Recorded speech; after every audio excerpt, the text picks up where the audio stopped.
Good afternoon, YouTube. Okay, this is take 3. We're going to try to introduce our roasted butternut squash. Whew! We're doing it with maple and a little bit of cayenne for a sweet and spicy kick. This stuff is delicious and you're going to love it.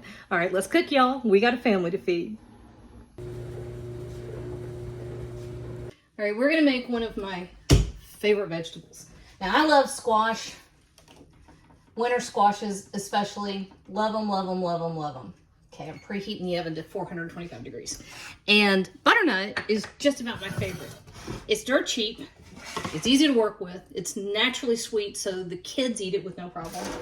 And the most delicious things can happen to butternut squash, especially when you're just doing what I'm about to do, which is roast it. And it takes so little effort that it's a little bit crazy. All right.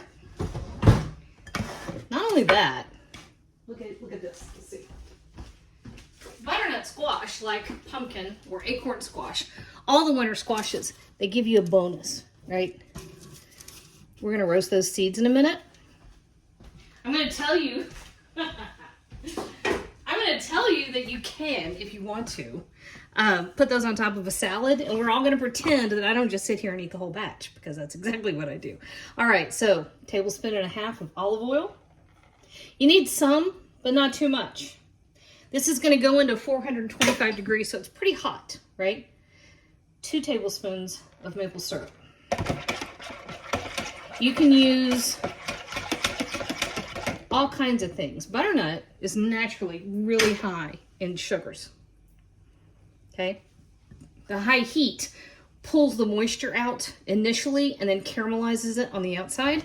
So anything that we're putting on the outside, it's just enhancing that natural sweetness. 1/2 teaspoon of black pepper, teaspoon of kosher salt, 1/4 teaspoon of cayenne,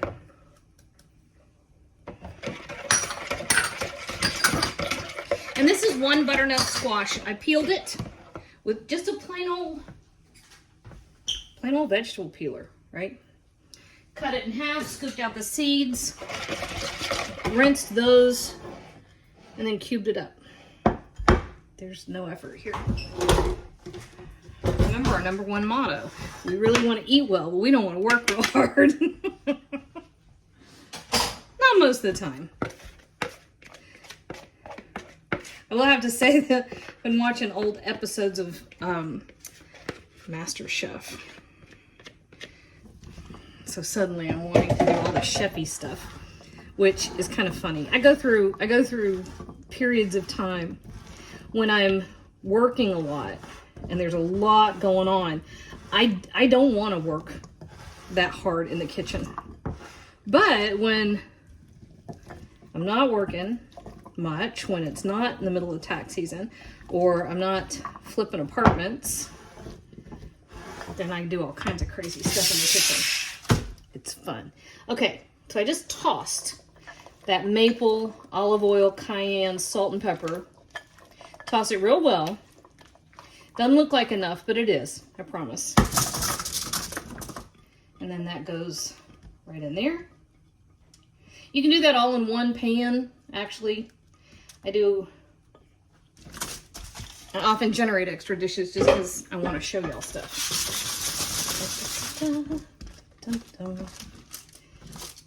Just like that.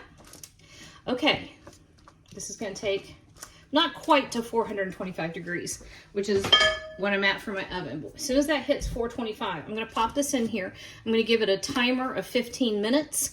Once 15 minutes hits, I'm going to stir it, close it up, another 15 minutes. That's almost entirely the whole dish, okay? Yep, in the oven, first 15 minutes. Okay, we're at the 15-minute mark. Ooh, I don't know why we're that far away, okay? So I'm just gonna give those a quick stir, and they're gonna go back in for the other 15 minutes. All right, here we go.